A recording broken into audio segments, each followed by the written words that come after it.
बड़े भाग हैं उन जीवों के जो अपने पूरे जीवन काल में एक बार भी इस मूल ज्ञान को सुन पाते हैं, और उससे भी बड़े भाग होते हैं उन जीवों के जो इस मूल ज्ञान को थोड़ा सा भी समझ पाते हैं।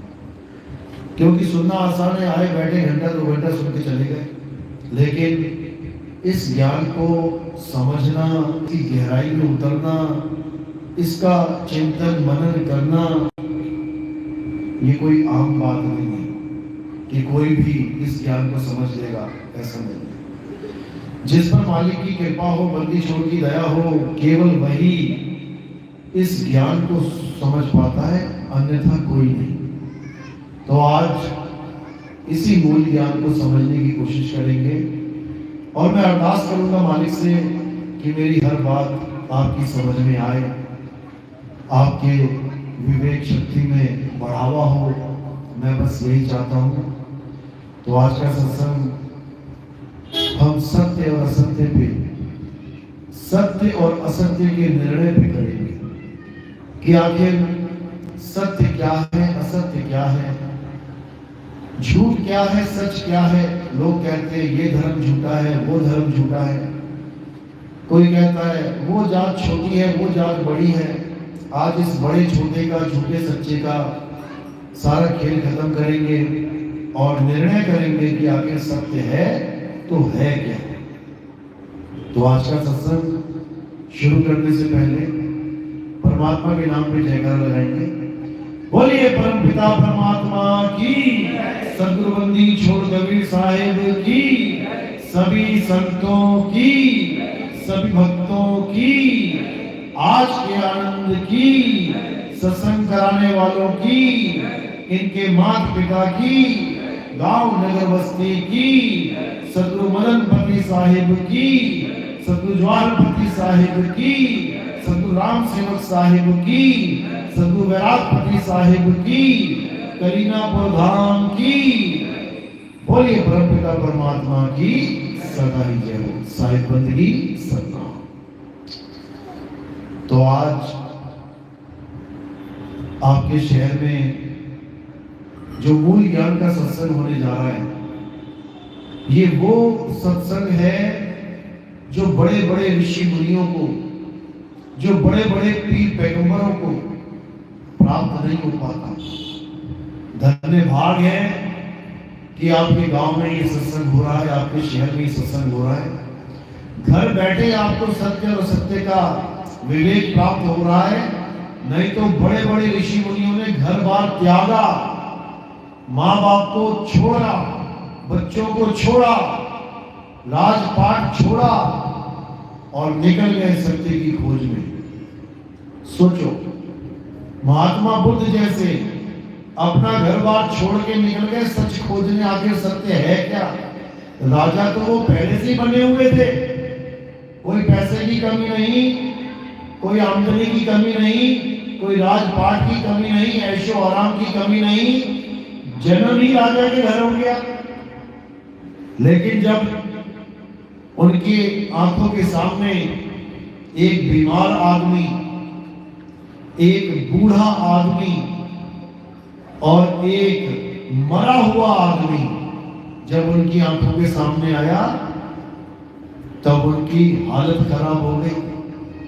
सोचने पे मजबूर हो गए कि जिस जीवन को मैं सोच रहा हूं कि कितना सुंदर है, कितना मनोरम है, कितना आनंददायक है, जीवन में मजे ही मजे हैं, अरे ये क्या, ये कौन है बूढ़ा सा आदमी, ये कौन है बीमार खांस रहा है, हालत खराब है, ये कौन है अर्थी निकल रही है, हालत खराब होगी देख के।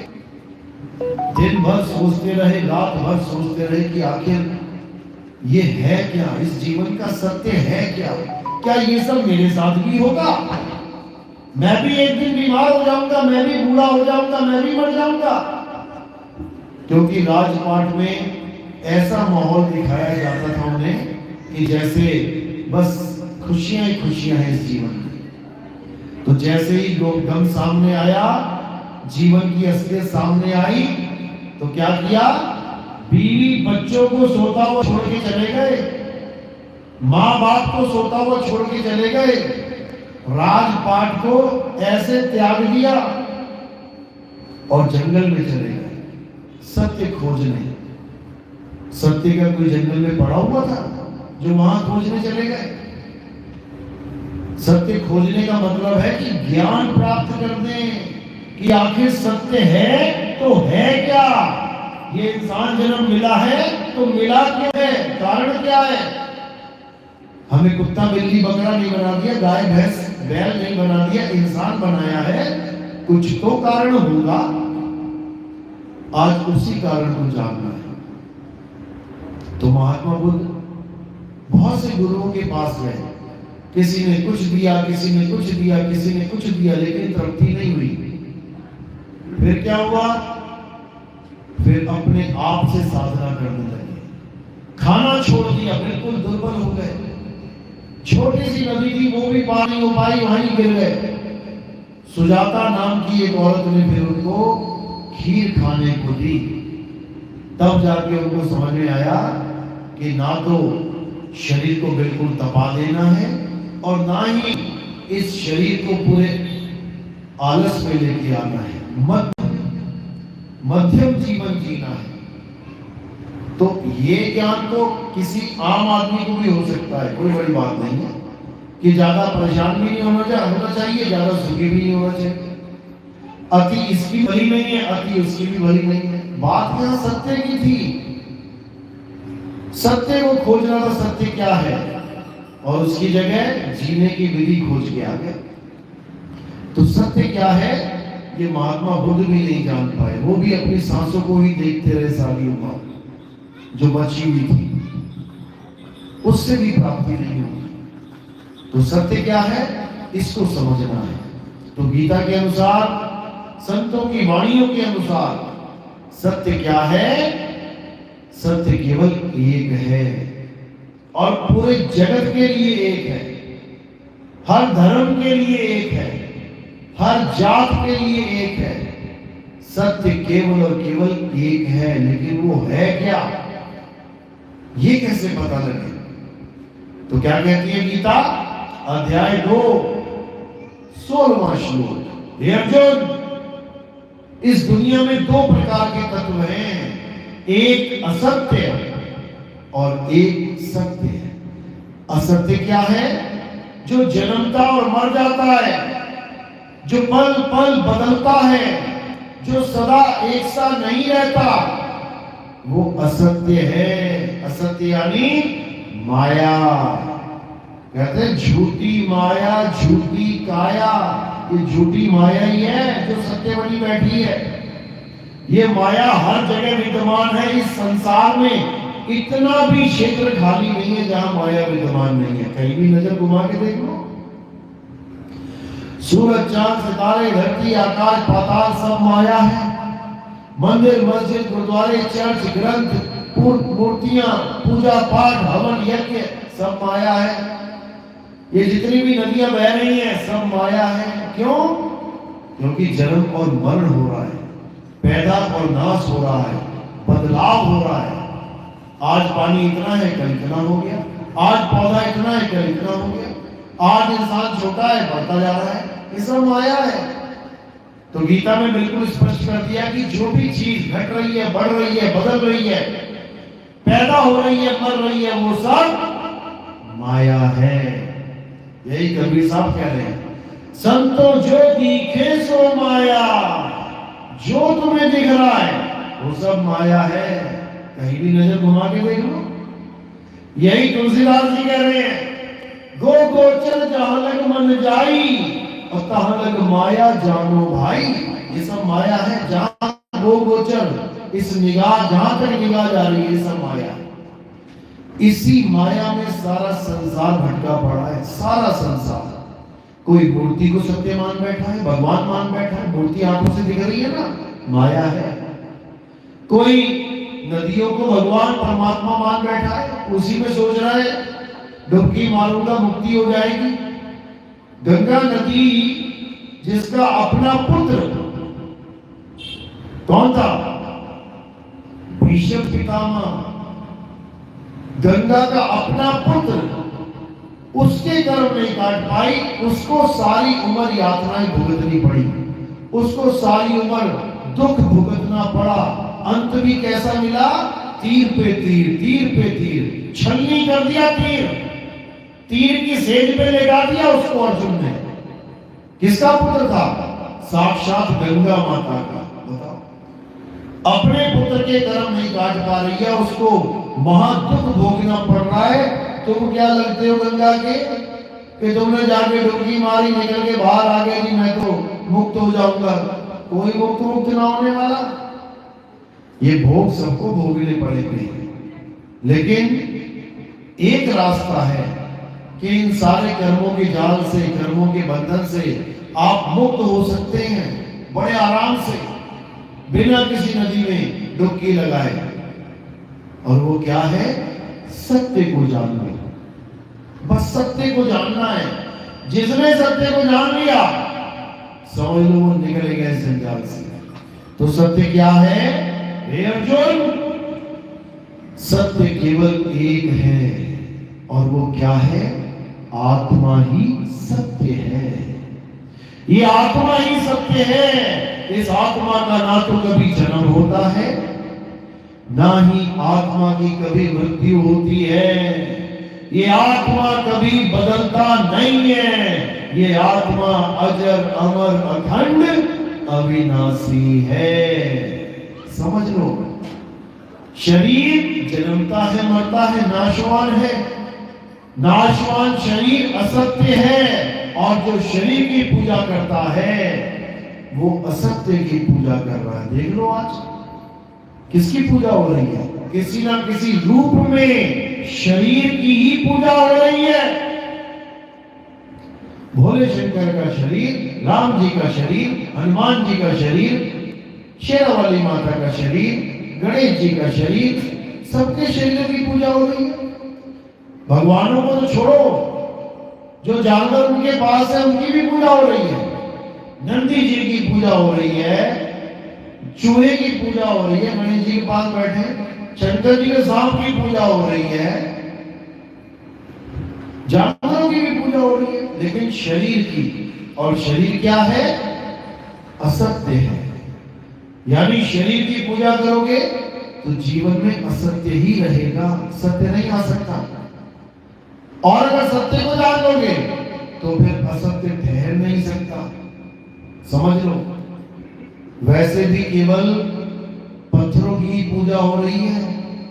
जब असली चीज सामने आ जाती है उसकी तो दुर्दशा कर देते हैं। जैसे शंकर जी की पूजा करी, उनको भोग लगाया, तो उनका जो सांप था उसके मुंह में भी लड्डू लगा देते हैं, ले तू भी लड्डू खा ले। पत्थर के सांप की पूजा कर लेते हैं, शिवलिंग के ऊपर सांप बैठा है ना, उसको दूध चढ़ाएंगे, और जब असली सांप घर में आ गया तो लठ बजाएंगे, मार मार के खोपड़ी फोड़ देंगे उसकी। गणेश जी के मंदिर में गए, गणेश जी को भोग लगा दिया, नीचे देखा पत्थर का चूहा भी बैठा था, उसके भी लड्डू लगा लिया, तू भी खा ले। और अपने घर में जब चूहा आ जाता है तो उसको जहरीला लड्डू खिला देते, जहर डाल के, मर जाके कहीं। शंकर जी के नंदी को, पत्थर के नंदी के कान में जाके अपनी ख्वाहिश बताएंगे, नंदी मुझे ये चाहिए, नंदी जी मुझे ये चाहिए।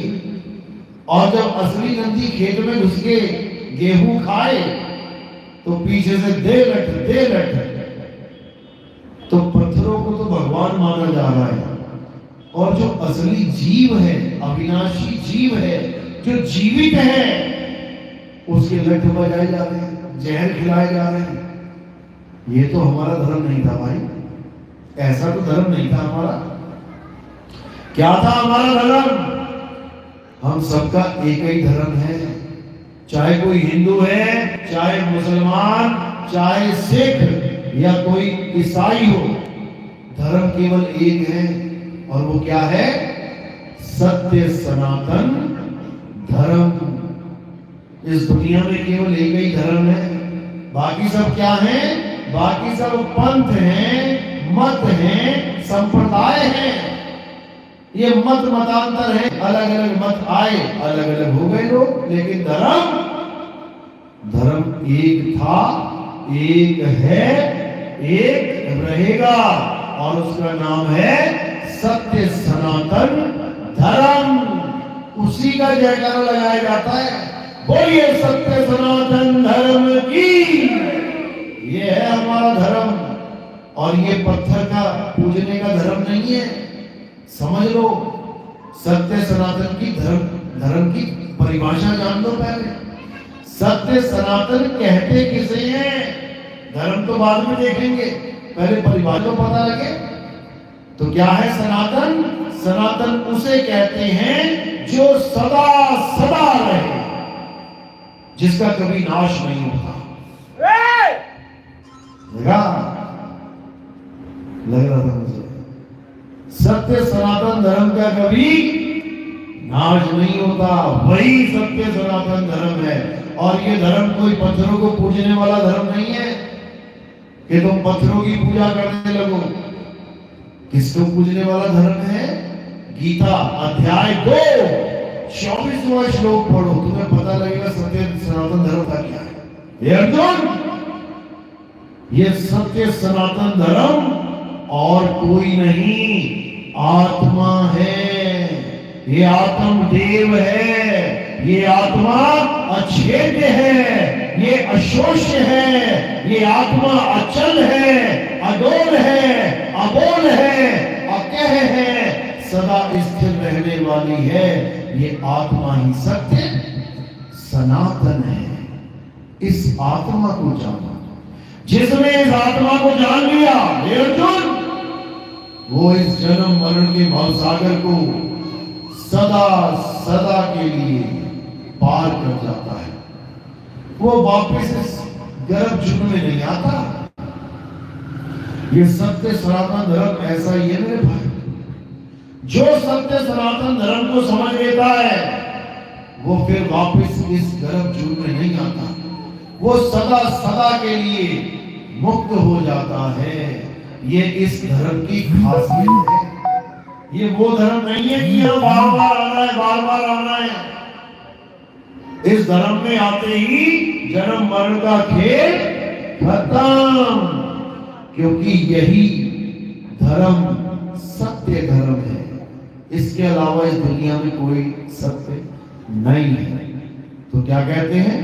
नैनम छिदन्ति शस्त्राणि नैनम देति पावका न चैनम क्रोधन्तापे न शुष्यति मारुता। हे अर्जुन, इस आत्मा को ना तो कोई शस्त्र काट सकता है, ना इस आत्मा को अग्नि जला सकती है, ना आत्मा को वायु सुखा सकती है, ना आत्मा को जल भिगो सकता है। इस आत्मा का कोई कुछ बिगाड़ ही नहीं सकता। इसीलिए ये सत्य है।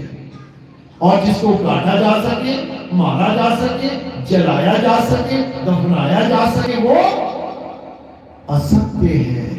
असत्य।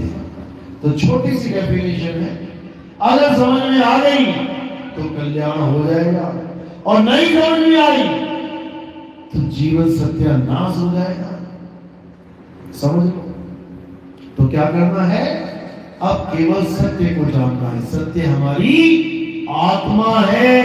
कबीर साहब समझा रहे हैं, जल में नींद प्यासी मोहे देख के आवे हासी, आत्म ज्ञान बिना नर भटके, कभी काबा कभी काशी। कि इस आत्मा के ज्ञान के बिना सब नर भटक रहे हैं। कहां भटक रहे हैं? मुसलमान काबा में भटक रहा है कि मैं वहां जाके नमाज पढ़ूंगा, बंदगी करूंगा, अल्लाह को खुश करूंगा। और हिंदू काशी में भटक रहा है, मैं वहां जाके पूजा करूंगा, पाठ करूंगा, भगवान को खुश करूंगा। और अल्लाह भगवान है कहां? वो तुम्हारे अंदर छुपा बैठा है। इस घट ही में है जगदीश, तू बाहर क्यों डोले? अरे घट घट मेरा साइया, सुनी सेज न कोए, और बलिहारी व घट की, जिस घट पर घट होए। बलिहार जाते हैं उस घट पे जिस घट में वो आत्म देव प्रकट हो जाए, और वो कहीं बाहर नहीं है, वो तुम्हारे अंदर ही बैठा हुआ है।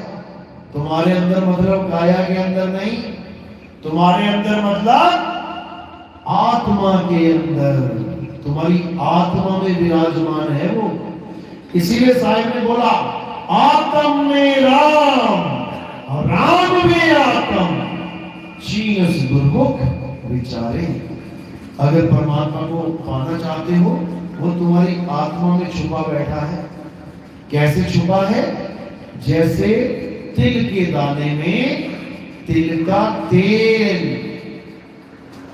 ज्यों तिल माही तेल है और ज्यों चकमक में आग, तेरा साईं तुझ में है, जाग सके तो जाग। जैसे तिल के अंदर तेल छुपा है और तुम हाथ में तिल के दाने लो, तुम्हें दिखेगा नहीं, वो तुम्हें लगेगा दाने ही है, ये तेल कहां है। लेकिन जब उसको तुम भिगोगे तब उसमें से तेल निकल के सामने आ जाएगा।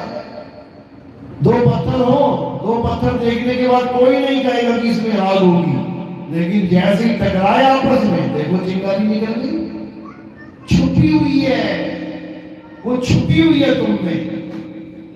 इसीलिए साईं बार बार समझा रहे हैं कि जब तक तुम अपनी आत्मा को नहीं जान लोगे, तब तक तुम कितनी ही पूजा पाठ करते रहो, तुम कितने ही मंदिर मस्जिद गुरुद्वारे चर्च जाते रहो, तुम कितनी ही गंगा जमुना स्नान करते रहो, जब तक तुमने अपनी आत्मा को नहीं जान लिया, तब तक परमात्मा मिलने वाला नहीं है। साहिब कह रहे हैं जब लगना चीनोगे आत्म, तब लगना मिली है परमात्म। आत्म चीन्हे तो परमात्म चीन्हे, संत कहावे सोए और यह भेद काया से न्यारा, बुझे बिरला कोई। किसको जानना है? उस आत्मा को जानना है, जिसकी वजह से तुम घर से चल के मंदिर तक पहुंचते हो, जिसकी वजह से तुम घर से चल के मस्जिद तक पहुंचते हो, जिसकी वजह से तुम घर से चल के चर्च गुरुद्वारे तक पहुंचते हो। किसकी वजह से? आत्मा की वजह से। जिसकी वजह से तुम सारे नाम बोलते हो, जिसकी वजह से तुम आरतियां गाते हो, जिसकी वजह से तुम जयकारे लगाते हो, किसकी वजह से? आत्मा की वजह से। और उसी आत्मा को तुम जानते नहीं हो। 24 घंटे वो आत्मा तुम्हारे शरीर की रक्षा करती है। समझ लो, मच्छर भी नहीं बैठने देती। जैसे मच्छर बैठा, ये हाथ अपने आप आता और ऐसे मारेगा। किसकी वजह से? आत्मा की वजह से। आत्मा की वजह से ही तुम खा पा रहे हो, तुम पी रहे हो, तुम चल रहे हो, दौड़ रहे हो। अगर आत्मा ने शरीर छोड़ दिया तो चल पाएगा क्या? वही पड़ रहा है, पड़ा रह जाएगा, मिट्टी हो जाएगा। ये 5 तत्व जो आपस में मिले बैठे हैं भाई भाई की तरह, केवल आत्मा की वजह से। जैसे ही आत्मा ने शरीर छोड़ दिया, ये पांचों तत्व 5 तत्वों में लीन हो जाएंगे। ये ना रहते फिर इकट्ठे, दुश्मन है ये एक दूसरे को। देखो पानी को आग उड़ा देती है भाप बना के, आग को पानी बुझा देता है, आग को हवा करो खत्म कर देती है हवा। ये दुश्मन है एक दूसरे के, ये खाते हैं एक दूसरे को, खत्म करते हैं। लेकिन आत्मा की वजह से सब भाई भाई बने बैठे। पानी की कमी होती है तो बाकी 4 तत्व गिलास लगा लेते हैं मुंह में, जल्दी भी पानी। आग की कमी होती है, हीटर लगा लेते हैं, आग सेक ले भाई, आग सेक ले। ऐसे हैं ये तत्व दोस्त बने बैठे। किसकी वजह से? आत्मा की वजह से। तो इसी आत्मा को प्राप्त करना जो हमारे पास पहले से ही है, कहीं बाहर नहीं जाना पड़ेगा ढूंढने के लिए कि आत्मा कहाँ है। सबके पास आत्मा है, आत्मा सबके पास है। कोई घर तो नहीं छुड़ाया, घर पड़ी रहती है किसी की, सब लेके आए साथ में। हाथ लगा के चेक करो, है आत्मा? देखो जरा, है? कहां करोगे? तुम बैठे हो, यही प्रमाण है कि आत्मा है। हंस रहे हो, प्रमाण है आत्मा है। हिल रहे हो यानी आत्मा है। और आत्मा ना होती ना तो यही देरी हो जाते, राम नाम सत्य हो गया होता। तो ये प्रमाण है कि आत्मा तुम्हारे साथ 24 घंटे रहती है, क्योंकि तुम जीवित हो। ये शरीर जीवित है, इसलिए आत्मा है। और जैसे ही आत्मा इसको छोड़ देगी, ये मृत हो जाएगा। पंखा चल रहा है, इसका मतलब करंट है। पंखा रुका हुआ है, इसका मतलब करंट नहीं है। किसी से पूछने की जरूरत नहीं है। ज्ञानी खुद जानता है, पंखा चल रहा है, इसका मतलब करंट है। इसी प्रकार ये जो आत्मा है, ये हम सबका भरण पोषण कर रही है। कोई लठ मारेगा तुम्हारे सिर पे, तुम किसी भी भगवान का नाम ले लेना, खड़े रहना सामने, राम राम राम, अल्लाह अल्लाह, वाहिगुरु वाहिगुरु, तो क्या होगा? बच्चा हो गया। सिर पे पड़ेगा लठ, खुल जाएगा। किसी का भी नाम लेके देख लेना, कोई नाम नहीं बचाएगा तुम्हें। कौन बचाएगा? अभी कोई लठ मारे तो कौन बचाएगा? ये हाथ एकदम सामने आएगा, देख लेना। किसी बच्चे के झापड़ मार के देखना, एकदम हाथ रहेगा गाल पे। कौन बचा रहा है? आत्मा। ये आत्मा की वजह से हाथ आगे जा रहा है बचने के लिए। तो इसी आत्मा को जानो, ये आत्मा क्या है।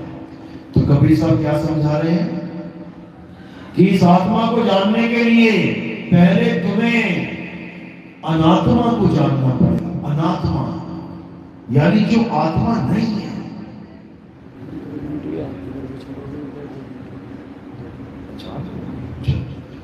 अभी 2 मिनट के सत्संग रुकेंगे, क्योंकि यहाँ का नियम है आरती का। तो पहले यहाँ की आरती होगी, उसके बाद सत्संग शुरू होगा।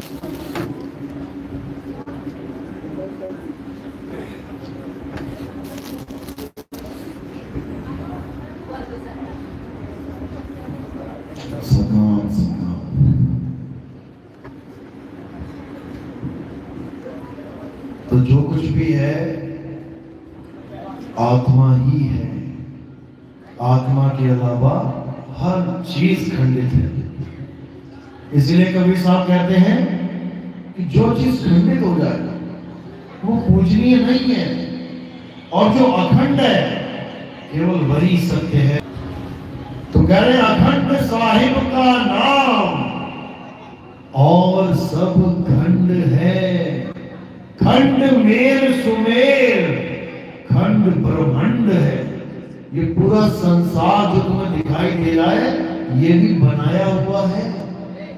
जो बनेगा वो एक दिन खत्म होगा। जो बनने में आ गया वो एक दिन बिगड़ेगा। जो बन गया वो असत्य है, क्योंकि खत्म भी होगा। इसलिए सत्य किसे बोला? जो ना बने और ना बिगड़े, ना जन्म ले और ना मृत्यु को प्राप्त हो, वो कौन है? आत्मा।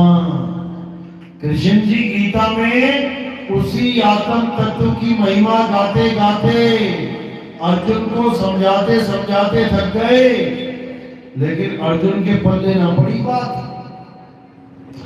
18 अध्याय बोलने पड़ गए उसको समझाने के लिए, समझ में नहीं आ रही थी उसको बात। तो एक आम आदमी की कैसे बात समझ में आएगी? जिसको स्वयं कृष्ण जी समझा रहे हैं वो ना समझ पा रहा है, तो एक गीता पढ़ने से किसको समझ में आ जाएगा? साक्षात कृष्ण जी जो बता रहे हैं तब भी नहीं समझ में आई उसे बात, तो एक ग्रंथ पढ़ के क्या समझ में आएगी? कुछ समझ में नहीं आने वाला। बस फॉर्मेलिटी के लिए, हाँ मैं गीता पढ़ता हूँ, हाँ हमारे घर में गीता रखी है, हाँ बस। और गीता क्या कह रही है ये किसी को नहीं समझ में आ रहा है। गीता जड़ और चेतन दोनों सत्ताओं का ज्ञान दे रही है। जड़ यानी असत्य और चेतन यानी सत्य। अध्याय 2 16वां श्लोक। हे अर्जुन, इस दुनिया में 2 प्रकार के तत्व हैं, एक असत्य और एक सत्य है। असत्य का तो नाश हो जाता है, असत्य पल पल बदलता है, सत्य कभी नहीं बदलता। सत्य अजर अमर अखंड अविनाशी है। उसी सत्य को प्राप्त करना हमारे जीवन का एकमात्र लक्ष्य है। एकमात्र, 2-3 लक्ष्य नहीं है हमारे जीवन के कि कोई कहे मैं बड़ा आदमी बन जाऊं, यही मेरे जीवन का लक्ष्य है, मैं घर बार संभालूं, अपने बच्चे बीवी को अच्छे से रखूं, यही मेरे जीवन का लक्ष्य है, मैं बहुत बड़ा आदमी बन जाऊं, यही मेरे जीवन का लक्ष्य है। ये लक्ष्य नहीं है, ये तो दुनियादारी है। लक्ष्य क्या है? केवल और केवल आत्म सत्ता को जानना हमारा लक्ष्य है। यही समझाया गया। तो कैसे जानेंगे आत्मा को? जो हमारे पास है 24 घंटे, लेकिन उसका एहसास नहीं है। अभी 5 मिनट के लिए अगर कोई मच्छर भी तुम्हारे कमरे में घुस जाए, उसका भी एहसास हो जाता है, अरे मच्छर घुस गया, लग रहा है आवाज आ रही है, नहीं कर रहा है।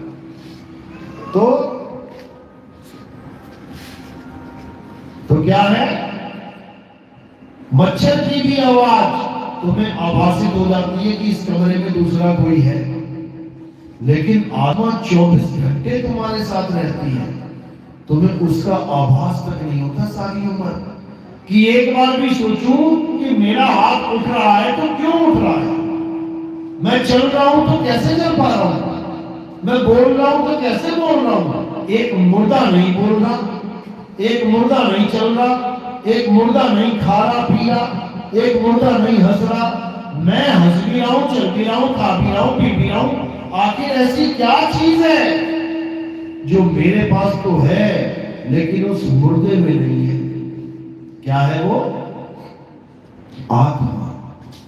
अगर तुम जीवित हो आत्मा की वजह से, ये शरीर जीवित है आत्मा की वजह से। तुम्हें घर वाले घर में घुसने दे रहे हैं आत्मा की वजह से। तुम्हारा अपना ही मकान क्यों ना हो, अगर आत्मा ने शरीर को छोड़ दिया तो तुम्हें घर से निकाल देंगे, जला देंगे, दफना देंगे। अगर तुम रोज घर जाके अपने पलंग पे सो पा रहे हो, केवल आत्मा की वजह से। इसलिए सबसे बड़ी चीज क्या है इस संसार में? आत्मा ही है। इसीलिए कृष्ण जी बार बार आत्मा के बारे में समझा रहे हैं। कृष्ण जी बार बार समझा रहे हैं, हे अर्जुन, आत्मा को जान ले, आत्मा को पहचान ले। कैसे? अध्याय 4 34वां श्लोक। हे अर्जुन, अगर तुम आत्मा को जानना चाहते हो, अगर तुम आत्म तत्व को पहचानना चाहते हो, तो तुम किसके पास जाओ? तुम एक ऐसे तत्वदर्शी संत के पास जाओ जिसने उस तत्व का दर्शन कर लिया है, जिसने आत्मा को जान लिया है, जिस पर आत्म कृपा हो गई है, वही तुम्हें तुम्हारी आत्मा का ज्ञान दे सकता है, अन्यथा और कोई नहीं।